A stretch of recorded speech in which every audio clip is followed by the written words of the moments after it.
Сейчас у меня проедет трактор какой-то за окном. Раз, два, три, раз, два, три. Супер. Будем импровизировать. Так, что мы обсуждаем сегодня? Страхи, да? Да, опять у нас с тобой интервью, а у меня зажужжал телефон, а я не могу его выключить, потому что я по нему разговариваю с тобой. А все, поехали? Ну, казалось, что бессмертие дарит тебе... Это...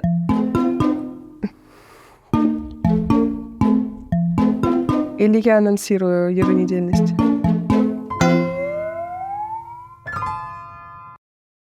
Всем привет, я Марина. Привет, я Никита. Это подкаст Easy Russian для тех, кто учит русский язык, несмотря ни на что. В этой чарующей необычной обстановке я оказался не случайно. Дело в том, что этот выпуск мы пытались записать уже несколько раз, и каждый раз нам противостояли разные странные обстоятельства. Сейчас вот, например, одна студия находится на ремонте, а другая полностью занята нашими коллегами. Поэтому мне пришлось соорудить домашнюю студию вот буквально вот в такой гулкой комнате. Мне еще очень понравился совет нашего звукорежиссера, который сказал мне, чтобы я завешивал одеялами все пространства. Но дело в том, что у меня всего одно одеяло, им я, в общем, завесил невидную в этом кадре часть этого самого пространства. Никит, ну это, кстати, очень хороший совет, потому что я записывала так подкаст «Черногория» несколько раз. Просто там было не видео, поэтому наши слушатели этого не видели. Нет, я бы мог накрыться одеялом, но тогда видео не записалось бы, а одним одеялом завешивать все пространство я еще не научился. Но, может быть, научусь чуть попозже. В общем, сразу прошу прощения за такой гулкий звук, но я надеюсь, что все-таки это будет интересно. У нас сегодня есть небольшое объявление. С этого выпуска мы начинаем еженедельный подкаст. Периодически он будет выходить и в видеоформате тоже. Поэтому на всех платформах, на которых вы слушаете подкасты и конкретно слушали нас, вы теперь будете нас видеть там каждую среду, а не через 2 недели. А еще в этом видео я, наконец, визуализирую поподробнее, почему мы так советуем вам становиться нашими платными подписчиками. Речь идет о той самой интерактивной расшифровке. Полный текст нашего разговора выкладывается на русском языке в таком виде, что подсвечивается каждое слово, которое мы произносим, ровно в тот момент, когда мы его произносим. Потом вы можете нажать на отдельную кнопку и увидеть сразу же этот текст на английском языке. Многие слушатели пишут нам в комментариях, что мы, конечно, говорим на интересные темы, но, пожалуй, чуть сложноватые, а самое главное, говорим очень быстро. За это я традиционно приношу вам свои извинения и очень надеюсь, что эта самая интерактивная расшифровка поможет вам сориентироваться и понять, о чем мы говорим. Ну, а мы, в свою очередь, будем стараться говорить помедленнее. И начнем мы говорить помедленнее, я думаю, прямо сейчас. Да, конечно. Марина вышла с замечательной темой на арену. Ты боишься публичных выступлений, кстати? Да, мы сегодня решили обсудить наши страхи, и это связано напрямую с тем, чем я сейчас в ближайшие 2 недели буду заниматься. Никита верно спросил, боюсь ли я публичных выступлений. Я просто в ужасе, когда я о них думаю. И вот, например, одно из таких публичных выступлений ждет меня на следующей неделе. Мне нужно будет вести дискуссию с 3 людьми из какой-то аудитории на 40 человек. Я этого никогда не делала, и мне, конечно, жутко страшно. И вот я себя спрашивала, а чего именно я боюсь в этом случае, и поняла, что боюсь я не самого факта этого публичного выступления, а, наверное, неожиданные реакции тех, с кем я буду разговаривать, и тех, кто будет нас слушать, что я забуду слова, у меня не будет никаких мыслей в голове, потому что от страха часто такое случается. Вот не знаю, как с вами, а со мной, например, частенько. Вот, или там, не знаю, еще что-то. А ты, Никит, как реагируешь на публичные выступления? Ну, я не знаю насчет прямо публичных выступлений. У меня их было всего несколько штук в жизни. Но я понимаю твой страх как страх ведущего, потому что, какое-то время в жизни я вел радиопрограмму утреннюю в прямом эфире. Я прекрасно помню, что являлось для меня самым сложным. Я задавал какой-то вопрос одному или другому гостю. Гость отвечал на этот вопрос, а я в это время начинал думать о том, что я буду делать дальше. Это было очень странное ощущение, которое вообще-то мешало сосредоточиться на том, о чем говорит гость. Поэтому, наверное, единственное, что я могу посоветовать тебе, себе и всем нам, если вы ведете какую-то публичную или непубличную дискуссию, тут надо как-то постараться забыть о вот этом взгляде или слухе со стороны. То есть, что мне обычно мешает в таких ситуациях? Это постоянные мысли навязчивые о том, хорошо ли я сейчас говорю, правильно, хорошо ли я сейчас выгляжу, уместны ли мои реакции, не выгляжу ли я глупо. А вот этот вопрос, он будет тоже уместен или нет? Будет он тонким или выставит меня идиотом? В общем, все вот эти бесполезные мысли надо каким-то образом попытаться в себе заглушить и побыть для своих гостей естественным собеседником. Да, я согласна. У меня тоже постоянно такие мысли возникают в процессе, они мешают сосредоточиться, собственно, на теме разговора. И я сегодня утром еще прочитала очень, хорошую, мне кажется, подходящую под наш разговор мысль, что там девушка, блогерка, писала, что она все время боится, там, не знаю, какой-то реакции других людей. То есть она боится не того, что она как-то неправильно поступит или ей самой там от этого будет неприятно, а главный страх у нее, такой подсознательный, это недовольство других людей ее поведением. И я начала задумываться, там, относится ли это к моим каким-то страхам, если это речь про публичные выступления или про, просто свое какое-то поведение в обществе с друзьями или с семьей. И поняла, что да, абсолютно напрямую. То есть какие-то вещи я могу не делать или бояться делать и сильно за это переживать не потому, что я их делать не хочу, а потому что я боюсь, а как другие люди на это отреагируют. И, может быть, им будет неудобно, может быть, им это не понравится. Хотя на самом деле, к слову о еще одном нашем выпуске про внешность. На самом деле, главное просто ориентироваться на свои внутренние ощущения и не бояться того, что ты кому-то не понравишься, и твое поведение или разговор кого-то там обидит. То есть я часто додумываю за других людей, хотя на самом деле, может быть, какой-то проблемы и нет, а я просто ее додумала своим тревожным умом. Что-то мы опять в психотерапию какую-то уходим. Обязательно. Я прям сижу на низком старте, чтобы произнести программную психотерапевтическую речь. Ну, давай. О своих страхах. А теперь... Давай, Никит, произноси программную терапевтическую речь. Итак, я приступаю. Мне, знаете ли, много времени не нужно, чтобы говорить на такую животрепещущую тему. И так я довольно быстро сформулировал ответ на вопрос, каков мой самый главный страх в жизни. Итак, больше всего в жизни я боюсь самого страха. Это как? И я объясню, что я имею в виду. Дело в том, что в целом я очень подвержен страхам, в том числе и тому страху, о котором только что говорила Марина. Страху не нравиться окружающим, страхом... Облажаться. Да, страху облажаться, страху общественного осуждения, насмешек. Я не знаю, это даже трудно сформулировать, ведь этот страх очень иррациональный. Мне кажется, это страх выглядеть глупо, показаться глупым, знаешь, какой-то такой. Мне никогда, кстати, не было страшно выглядеть глупо. Честно. Вот единственное, что, наверное, мне очень в себе нравится в этой истории про страх, что выглядеть глупо мне никогда не было жалко, потому что глупо — это смешно, а смешно — это хорошо. Вот такая у меня незатейливая логическая и чувственная связка. Но я даже, честно говоря, хотел в одно время в жизни сделать себе татуировку на запястье, написать «Не бойся». Настолько меня мучила история про самые разные страхи, липким комком, просто буквально мешавшие мне жить. Ты знаешь, Никит, я тоже хотела себе такую же сделать, честно говоря. Я до сих пор периодически думаю, что, возможно, стоит, чтобы, знаешь, кто-то там бьет себе там татуировки «Не спи» или «Зачем?» Вот в таком духе. Я такого не видел, кстати, никогда. Вот «Не спи». А я видела. Зачем? Спи. Поспи, пожалуйста. Поешь, поспи. Отдохни. Нет, это два разных человека. У одного на пальце написано «Не спи», Хорошо. а у другого написано «Зачем?». И они иногда встречаются и переплетаются пальцами, я надеюсь. Чтобы что. Чтобы что. Иногда мечтал. У Марины есть татуировки? Я надеюсь, я не выдал ее секрет. Хотя она об этом уже рассказывала в наших выпусках, так что все в порядке. А вот у меня ни одной. Иногда у меня возникали в жизни мысли сделать татуировки, но я всегда терялся при мысли, а какую именно. И вот татуировка «Не бойся» — это единственный такой готовый эскиз в моей голове.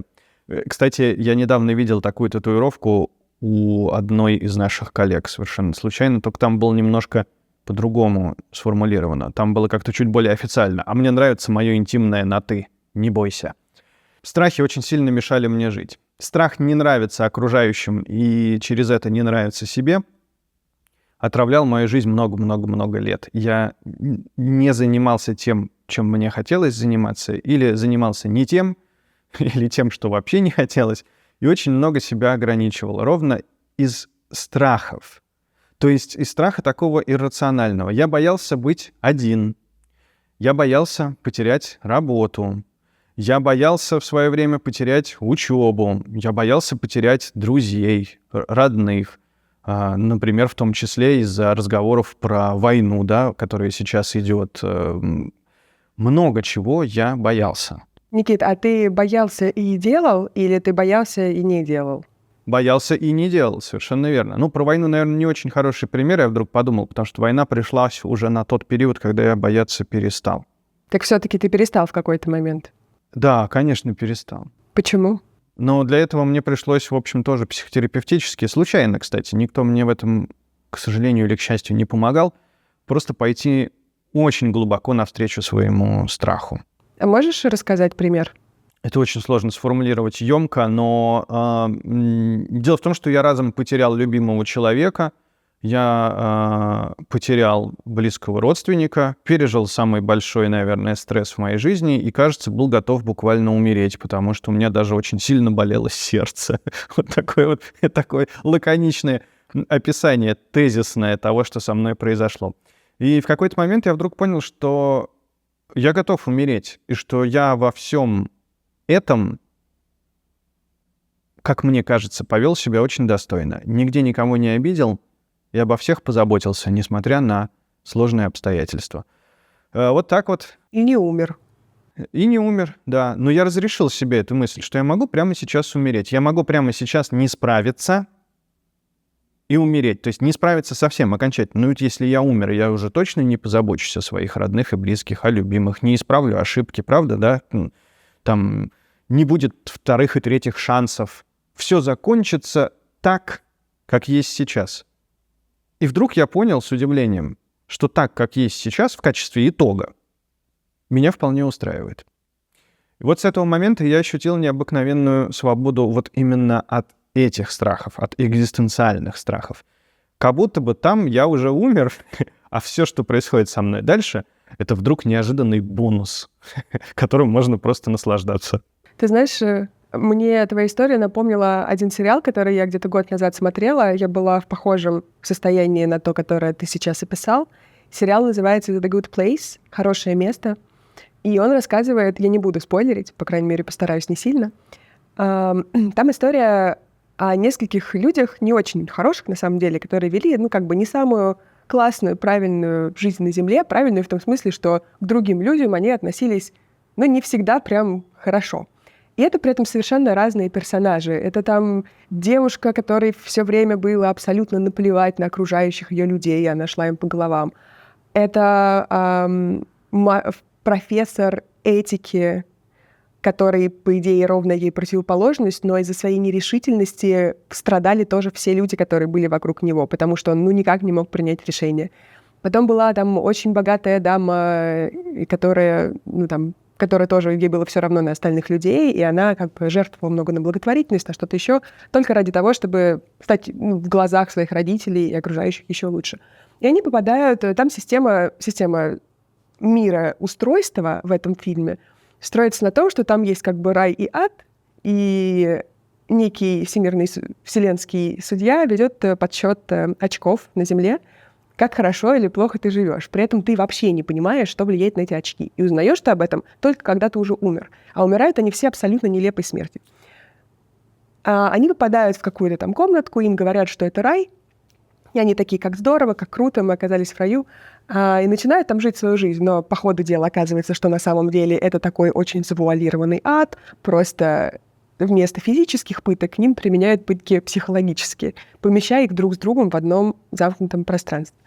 Long story short, в конце 4-го сезона я посмотрела сериал в течение недели, он мне очень понравился, и после разбора кучи философских концепций, этических и моральных дилемм, герои приходят, попадая в настоящий рай, и как бы в процессе изменяясь и все-таки становясь действительно хорошими людьми, они попадают в настоящий рай и обнаруживают, что все люди там абсолютно несчастны, потому что они не могут умереть. Они находятся там по много сотен тысяч лет в этом раю, но из-за того, что у них нет понимания конечности их жизни, жизнь сама обесценивается. И в тот момент, когда они решают, окей, мы все-таки дадим им возможность на самом деле исчезнуть и раствориться, то есть умереть фактически, эти люди снова начинают наслаждаться жизнью, наслаждаться собой и вообще возвращают себе понимание того, как жизнь цена. И вся эта история просто про конечность, наверное. С одной стороны, ты там смерти боишься, а с другой стороны, этот страх мотивирует тебя жить прямо сейчас, потому что ты понимаешь, что рано или поздно это закончится, и закончится это может в любой момент. Любопытная концепция, с которой я мгновенно готов поспорить. Почему? Потому что для меня лично смертность равна бессмертию. Осознание своей смертности, осознание своей ежесекундной смертности потенциальной Никит, ты буддист? полностью равна. Нет, ну я в смысле, может быть, я просто об этом не знаю. Мы просто разными путями пришли. Мудрые древние религии и я как бы шли с двух сторон и, наконец, встретились в одной точке, как строители какого-нибудь тоннеля в метро. Прости, господи, это очень смешно. Нет, мне кажется, действительно это абсолютно так. Ну, потому что это равное ощущение. Если ты понимаешь, что ты смертен, значит, абсолютно свободен. Так же, как ты свободен с бессмертием. Ну, то есть ты что так можешь делать все, что хочешь, что эдак, результат в любом случае не меняется и там, и там. А значит, и там отличный стимул. Но, по сути, ты можешь делать все, что хочешь в любом случае. Конечно. Ты можешь в любом случае делать все, что ты хочешь, просто мы привыкли думать, что не можем. И от этого мы много чего боимся. Мы такие, здесь будет плохо, здесь тогда плохо посмотрят. Нет, Совершенно верно. не будем рисковать. Ну, поэтому в детстве я хорошо, по крайней мере, конечно, мечтал о бессмертии. Я смотрел сериал «Горец», например, и фильм соответствующий. И я завидовал этим бессмертным. Хотя, конечно, это дурацкая уязвимость в виде того, что если им отрубить голову, то они погибнут и еще и отдадут свои силы тому, кто их победил, меня, конечно, раздражало. Кошмар. Но в целом, конечно, в детстве, мальчиком совсем маленьким, я мечтал о бессмертии, потому что мне казалось, что именно бессмертие дает тебе свободу. В том числе, например, мне там много чего запрещала мама и часто меня наказывала. Я думал, вот будь я бессмертный, я мог бы ее не слушаться. И захотел бы, сел бы, я не знаю, на пароход и поплыл бы в Америку. Думал я так. А на самом деле тебе бессмертие для этого не нужно.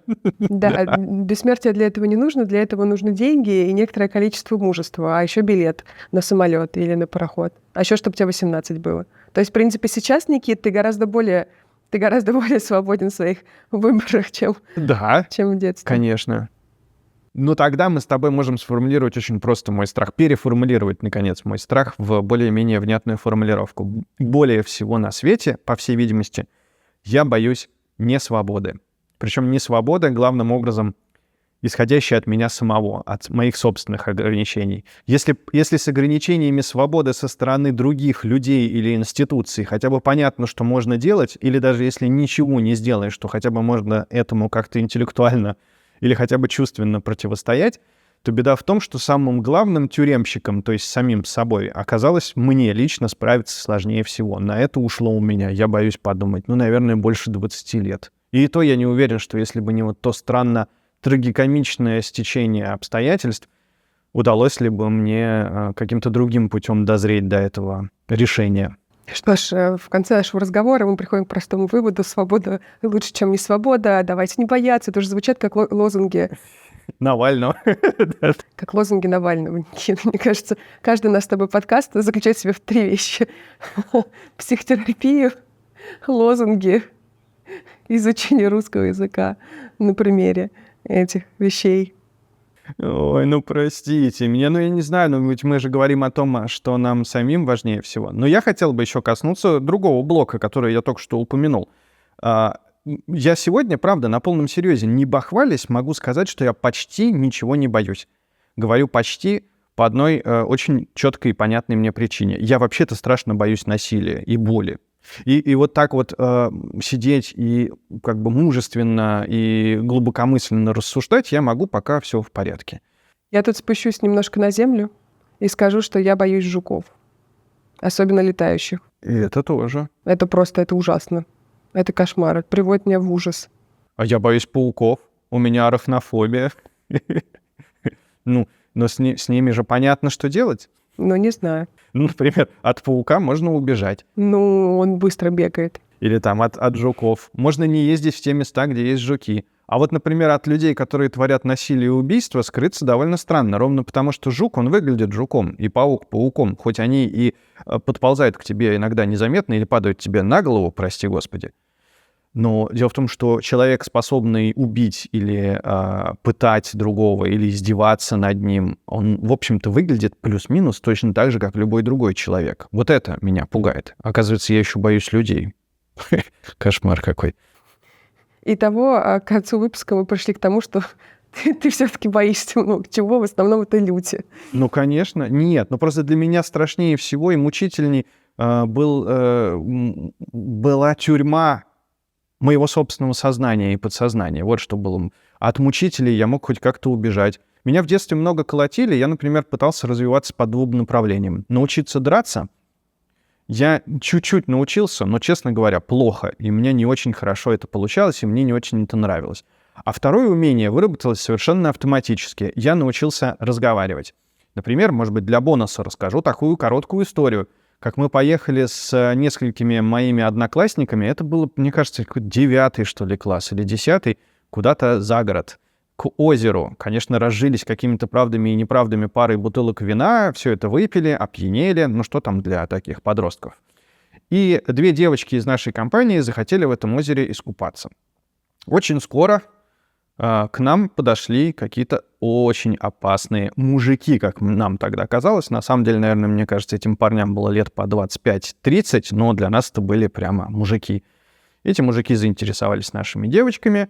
Они были пьяны, агрессивны, с какими-то зоновскими татуировками. В общем, ситуация была ужасно мерзкая и опасная. Нам так отвесили пару там пощечин, вот эти такие типичные издевательства, за которыми явно должно было следовать насилие. От страха, ты не поверишь, я начал рассказывать этим парням первое, что мне пришло в голову, а именно мифы Древней Греции. Офигеть. И это помогло? Ты наизусть помнил мифы Древней Греции? Я не наизусть, конечно, их помнил, но я помнил их довольно хорошо, и от ужаса я еще и присочинял. Каким-то образом, вот сейчас честно не вспомню, я сразу же смог приплести это. Но не знаю, может быть, я решил, что они как Прометей пришли к нам, так сказать, дарить нам огонь взрослых радостей, а мы не очень к этому готовы. Возможно, придумал что-то еще на ходу. Слово за слово, ты не поверишь, минут через 30 мы сидели, значит, все вместе на каких-то бревнышках, они слушали меня и совершенно забыли о насилии, о девочках. Часть из наших потихонечку с девочками с этими аккуратненько отвалила в бок, дальше и просто уехала домой. Остался я, остался мой лучший друг. Мы как-то чуть-чуть были более уверены в своих силах, чтобы убежать, по крайней мере, от этих парней. Ну где-то прообщались еще, может быть, полчаса, то есть в сумме час. И они просто расставались с нами как с лучшими друзьями. И людям просто не хватало общения, и они пытались общаться так, как умели. Как оказалось, от страха и от безвыходной ситуации я смог найти какое-то другое решение. Не драться с ними за свою жизнь. Слушай, это очень хорошая история. И вот видишь, значит, если отвечать на насилие не насилием, а чем-то другим, то и результат будет лучше, чем если бы ты его ударил, например. Я не уверен, что это всегда будет работать, честно говоря, да. Но думаю, что именно в той ситуации, если бы я его ударил, у меня было бы гораздо меньше шансов, так же, как и у всей нашей компании. Это правда, да. Но это хорошая история. Чего ты боишься прямо сейчас, кроме публичных выступлений? Какой у тебя сейчас самый страшный страх в жизни? Я думаю, что в последние полгода у меня большой страх так и не найти свой дом, Вот, потому что я сейчас опять записываюсь из другой страны, в смысле не из Риги и даже не из Черногории, я сейчас в Тбилиси, и я вот, например, вчера распаковывала чемодан утром и подумала, как круто, я буду в одной квартире 2 недели жить. То есть я как бы настолько привыкла, что я все время на чемоданах, что эта мысль про 2 недели, которая на самом деле очень маленький срок, даже она меня радует. Вот. Ну да, наверное, мне страшно, что я не найду какой-то свой дом и какую-то, знаешь, даже дом в смысле базу, куда тебе будет классно возвращаться, где ты будешь чувствовать себя в безопасности и как-то более-менее стабильно. Вот. Наверное, этого я побаиваюсь. Это если про такие экзистенциально-материальные страхи. Ну и плюс я, конечно, все еще боюсь жуков. Как бы никто это не отменял. Расскажи им какие-нибудь мифы Древней Греции. Вдруг поможет.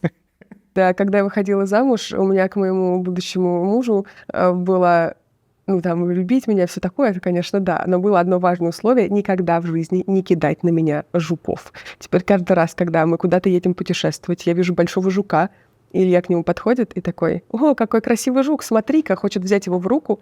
Я отбегаю и говорю: «Илья, ты помнишь, что ты мне обещал? Мы с тобой разведемся, если ты бросишь на меня этого огромного жука». Это, конечно, смешным, но просто на меня в детстве старший брат бросал жуков и бегал за мной с ними. Поэтому, видимо, я до сих пор их боюсь. Вот. Хотя, когда я одна, они рядом ползают, маленькие или большие, я их не боюсь совершенно. Но вот когда это что-то не под моим контролем, меня это прям начинает пугать. О, очень хорошо тебя понимаю.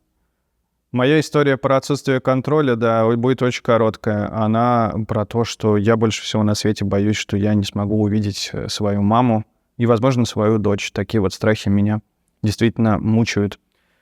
Надеюсь, что это самый иррациональный и идиотский страх, который как-то, так сказать, поплещется где-то на берегах моего подсознания и где-то там и затихнет. Друзья, еще раз настойчиво напомню вам о замечательных свойствах платной подписки на наш подкаст. Помните про интерактивную расшифровку. Она, правда, очень удобная. Я, кстати, трачу очень много сил на то, чтобы ее сделать, чтобы она была подробной и правильной. Пользуйтесь нашей расшифровкой, слушайте наш подкаст и проверяйте то, что вы слышите и на русском, и на английском языках. Да, поддерживайте нас, подписывайтесь, ставьте лайки и слушайте подкаст на всех удобных вам платформах. И, конечно, пишите нам ваши страхи и вообще в целом мысли на почту podcast@easyrussian.org. Всем пока! Выпуск, который мы готовим, как раз будет посвящен вашим письмам, так что надеюсь, что вы нам напишите про страхи. До встречи! Теперь мы будем видеться, вернее, слышаться каждую неделю. Пока!